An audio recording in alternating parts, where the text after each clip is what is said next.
Entonces, si estaba en base a a la reciprocidad en el tiempo del virreinato, en el tiempo del Imperio Inca, perdón, ahora todo esto iba a cambiar, ¿no? Inclusive el idioma, iba a cambiar la vestimenta, iba a cambiar las formas, inclusive si en ese tiempo del Imperio Inca solamente vivíamos gente nativa del Perú, en el tiempo del virreinato se vendría a expander mucho más porque ya habría una mezcla de razas y castas que para su tiempo se iba a dar, ¿no? Pero bien, vamos a analizarla poco a poco. Ok, vamos a analizarla poco a poco. Ahora, la sociedad colonial, ya vamos a ir despacio, la sociedad colonial se veía muy marcada debido a la diferencia de las clases sociales. ¿Ya? Pero estaba más marcada, por decirlo así, tenía más determinación el hecho del racismo, ¿ok? Al aparecer nuevas clases sociales o nuevas razas, por decirlo así, en nuestro país, ya al aparecer nuevas razas en el Perú, se va a dar este famoso término, el racismo, ¿no? Recordemos que la nobleza, pues en este caso estamos hablando de la gente preponderante del virreinato, los españoles, ¿no? Aquí podemos colocar pues a los españoles, ya colocamos aquí a los españoles, podemos colocar en este punto a los criollos, ya a los hijos de los españoles nacidos aquí en el Perú. El pueblo, que también está, pues habían españoles pobres, ya no, recordemos que no solamente habían españoles que siempre estaban en el mandato o que estaban arriba en la sociedad, no, también habían españoles pobres que en busca de poder económico, pues vinieron acá al Perú, pero la fortuna no les dio para ellos y lógicamente pues empezaron a trabajar y pertenecer al pueblo. Luego de eso tenemos a los indios, ¿no? A las personas nativas de nuestro país, ¿ya? A las personas nativas de nuestro país, los cuales pues aquí también va a haber, vamos a entender que habían dos formas de clases sociales, ¿ya? Ahorita vamos a verlo. Y por el otro lado tenemos a los negros, que era una nueva raza que a nuestro país había llegado. Recordemos que en el Perú no habían negros antes de la llegada del Imperio Inca, perdón, de los españoles, perdón. ¿No? En el Imperio Inca, pues todo se mantenía al margen con una sola raza. Pero luego de la llegada del virreinato, llegan los españoles con la raza blanca, luego traen a los negros, recordemos que ellos pues provienen de las colonias africanas, los cuales vinieron acá al Perú, como el hecho y la sintonía de ser esclavos, ¿no? Entonces, ante esa situación, jóvenes, el estrato social dentro del virreinato, por decirlo de esa forma, era muy clasicista, muy, pero muy clasicista, y pues en otra forma también, por decirlo de un poco más extremo, eran muy racistas, ¿ok? Muy racistas y eso lo vamos a ir analizando. Ahora, el otro punto, ya, en este caso vamos a analizar las dos jerarquías, ¿ya? Porque en el virreinato existían dos jerarquías, la jerarquía de los españoles, ¿ok? Y la jerarquía de los indios, ¿ya?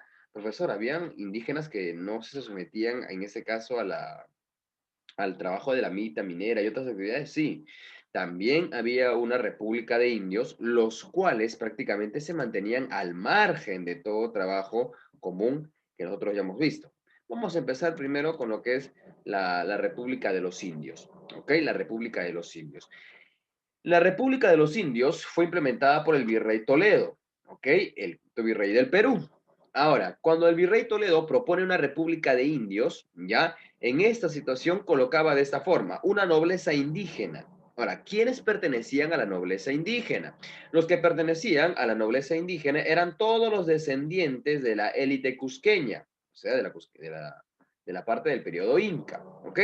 Y en estos pues pertenecían en una forma a la panaca real. Entonces, todas las personas que pertenecían a la panaca real o que habían pertenecido a la élite cusqueña incaica tendrían un privilegio dentro de la sociedad. Estos nobles indígenas, lógicamente, no trabajarían en la mita minera ni otros trabajos forzosos, mantendrían su cargo de nobles, ¿ok? Y también tendrían a su servicio personas que pudieran estar, en este caso, pues, trabajando para ellos, ¿no?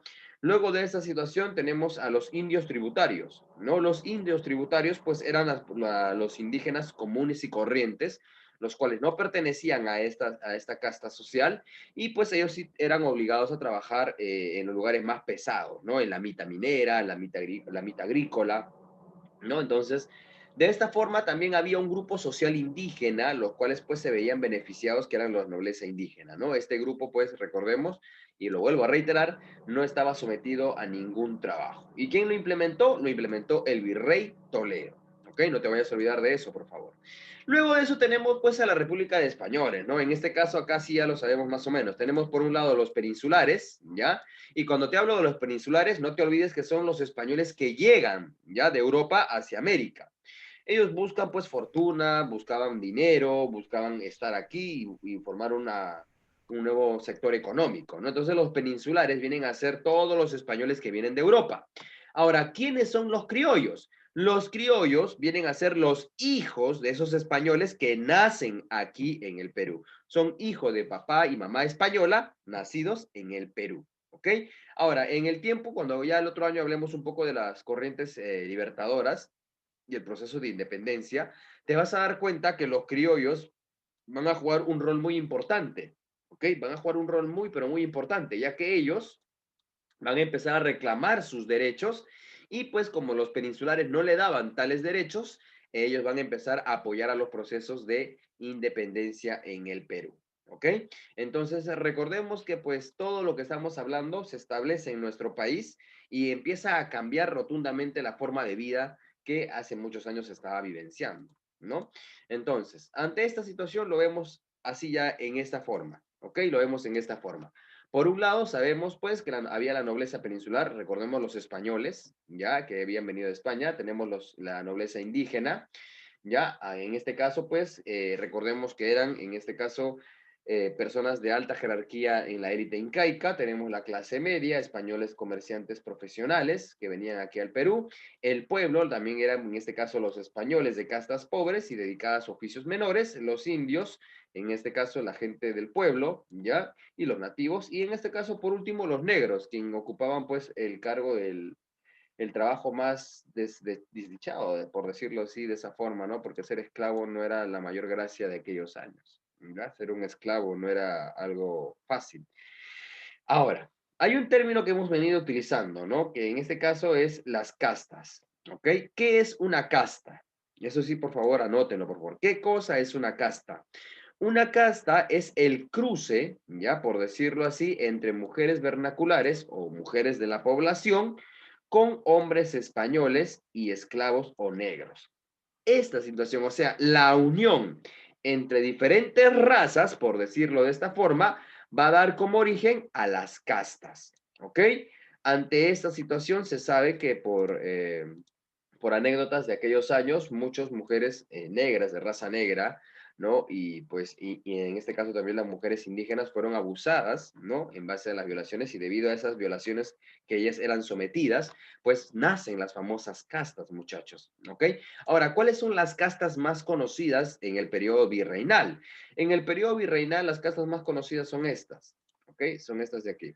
Por ejemplo, si en este caso salía un español, ¿no? Con una india te salía un mestizo, ¿ok? Te salía un mestizo.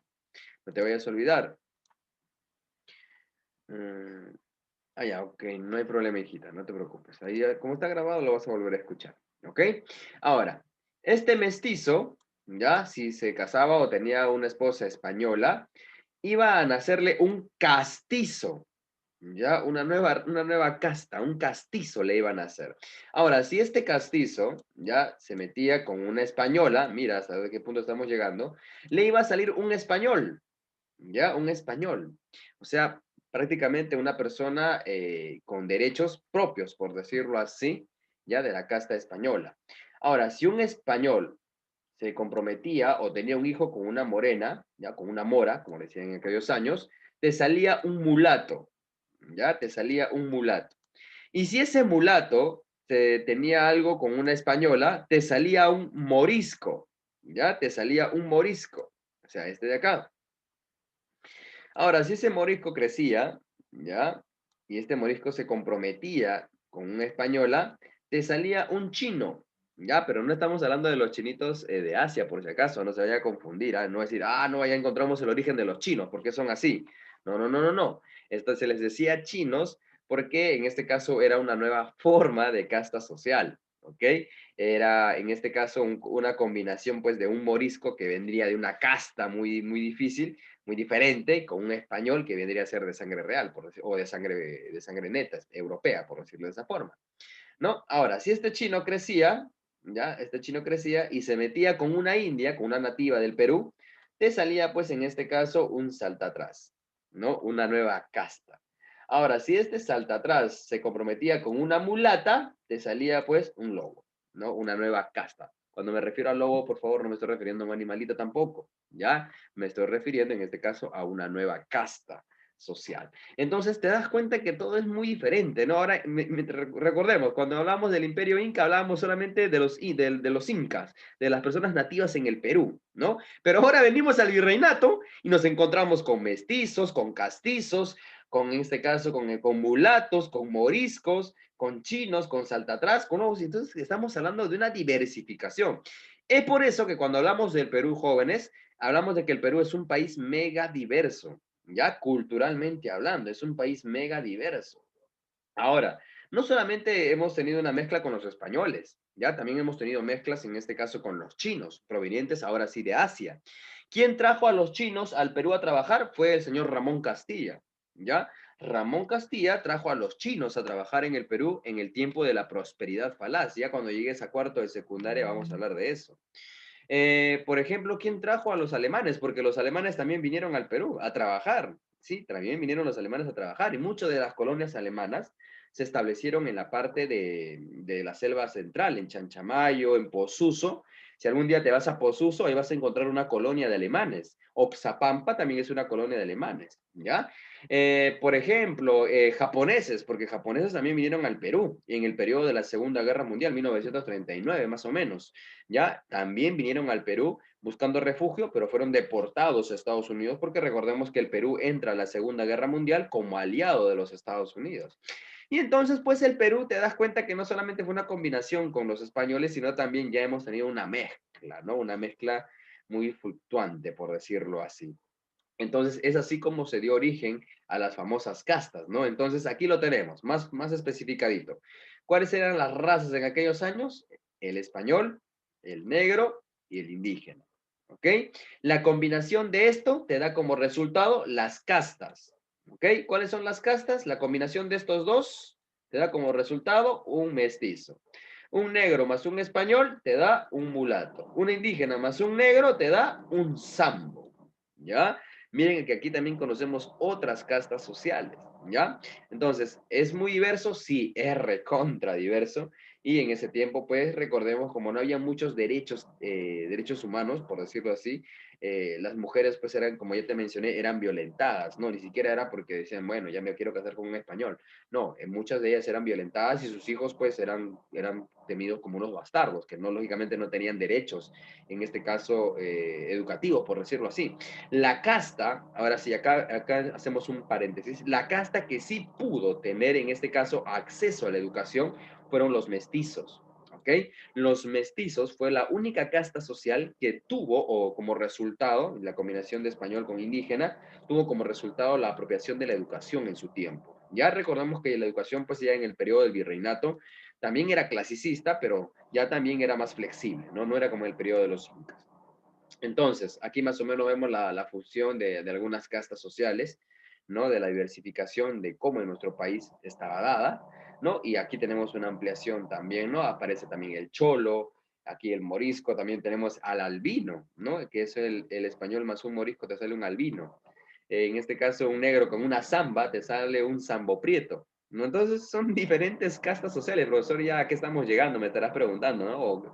O profesor, ¿tanto? Sí, había muchísimo, ya había muchísimo. Pero la casta, aparte de los mestizos que también recibía buena educación, no te olvides, eran los criollos. Ya, los criollos siempre recibían una buena educación y pues básicamente recordemos que la universidad más antigua que existe en Latinoamérica, por decirlo así, es la Universidad Nacional Mayor de San Marcos, la cual está aquí en el Perú y se fundó en el periodo virreinal. ¿Ya? Ahora, los esclavos. Vámonos con los negritos, pues, ¿no? Los negritos, por un lado, pues, llegan al Perú como acompañantes de sus amos, llegan acá al Perú como la opción de ser esclavos vendidos, comercializados, ¿ok? Y muchos de estos negritos prácticamente pues se van a establecer, ¿no? Se van a establecer en esta situación, ¿no? Por ejemplo, recordemos, hijo mío, si los indígenas, si los nativos del Perú fueron obligados a trabajar en las minas mineras y era el peor trabajo, el ser esclavo también iba por ese mismo rubro. ¿ok? Y muchos de estos negritos, por decirlo así, al no compatar con los ideales de esclavitud, pues se van a rebelar y van a abandonar esos lugares, ¿no? Y se van a los famosos palenques, que estaban prácticamente en Huacachipa y en Chincha, ¿no? Ahí se escapaban de la mano opresora y ahí se establecieron. Sabemos por qué muchas de las personas de raza negra de nuestro país viven en Chincha, es porque el palenque o el lugar de refugio para ellos durante el proceso de su esclavitud, pues en este caso eran esos lugares, ¿no? Como Chincha. ¿Quién le da la libertad? En este caso, la libertad legal es el señor Ramón Castilla, ¿no? Les ofrece la libertad, por decirlo de esta forma. Entonces vamos absorbiendo el poder de esa manera, ¿no? Vamos viendo cómo es que los poderes sociales también tienen mucho de qué enseñarnos también, ¿ok? Y es esta forma, chicos, cómo es que la sociedad se ha ido cambiando, intercalando, la combinación de las castas, ¿no? La importancia de la combinación de estas y cómo es que cada una de estas castas sociales también jóvenes ha fluctuado en nuestra sociedad y hasta el día de hoy, pues, podemos decir que ha habido una combinación, ¿no? Una combinación de razas. Ahora, en el caso de nosotros somos una mezcla, por decirlo así, ¿no? Somos una mezcla, mira, y si en ese tiempo era una mezcla, no, imagínate de qué tipo de sangre estamos hablando ya nosotros, ¿no? Nosotros ya no somos de sangre real, o sea, de sangre indígena, ya no tenemos esa sangre indígena. En este caso, pues vendríamos a ser una mezcla de todo lo que nosotros ya hemos venido viendo y analizando en la clase del día de hoy. Bien, jóvenes, y así pues ha sido la marcada sociedad cambiante. Ya otras cosas que añadirle, pues en esos tiempos se dio también, en este caso, los vicios, ¿no? El alcoholismo, ¿no? Se daba muchísimo en los nuevos vicios que hace tiempo no se veía. Se instauró los carruajes, ¿ya? En el tiempo del Incario, recordemos que se cargaban las personas, ¿no? Las personas cargaban al Inca. Pero en ese tiempo se trajo esto de los famosos carruajes, que hasta el periodo de la República Aristocrática todavía va a quedar. Cuando llegan los primeros automóviles al Perú es en el famoso oncenio de Leguía, ¿ya? Cuando Leguía trae los primeros automóviles al Perú de marca Ford. La marca Ford de automóviles es la primera que llega al Perú y se cambia este periodo. Ya cuando ustedes lleguen a cuarto, recién vamos a hablar de esa situación, ¿no? Recién vamos a hablar de esos temas cuando llegues a cuarto de secundaria todavía. Pero bien, más o menos ese ha sido el desarrollo de la clase del día de hoy, del proceso virreinal, de cómo se estructuró este periodo interesante dentro de nuestro país y ya el próximo año estaremos hablando de cómo se termina este periodo virreinal. ¿Ok? ¿Alguna pregunta hasta aquí, jóvenes? ¿Alguna consulta? ¿Alguna